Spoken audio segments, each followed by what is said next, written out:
This has become a familiar sight over the years, from the hulk of a Chinook, a British Prime Minister emerging to greet his troops. But it will soon be over. David Cameron's focus is on ending military involvement by the end of next year. Timing his visit to coincide with Armed Forces Day, the Prime Minister is keen to salute the ongoing efforts and sacrifice of the troops. Though with Afghan colleagues increasingly taking on the work at the sharp end, losses are thankfully dwindling. Even as the Prime Minister admired the latest surveillance hardware, he would have known that the key job now is to get a clear view of the political challenge confronting the country. Talking to the Taliban is the new game in town, and as you'd expect, it's controversial. You've got General Nick Carter, who's in charge of all these soldiers here, actually saying that opening a dialogue right back in 2001 would have been a good idea.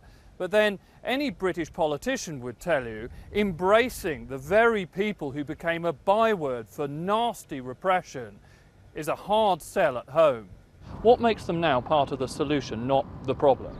Well, you have to remember why we came here, and that was because the Taliban regime allowed Al-Qaeda to have a base in Afghanistan. So that's why that regime was removed, why an Afghan democracy has been created, and why we've built up now an Afghan national army and police force that are capable of securing this country. But do we want people to give up weapons, give up an armed struggle and join a political process so that everyone in Afghanistan can be part of that political future?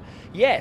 The encouraging thing, and obviously there's a long way to go, is that the Taliban, through their statement, said that they no longer wanted Afghanistan to pose a threat to other countries. They didn't want it to be a haven for terror. So there's a long way to go, but alongside our security process of a big and secure Afghan army and police force, a political process makes sense too.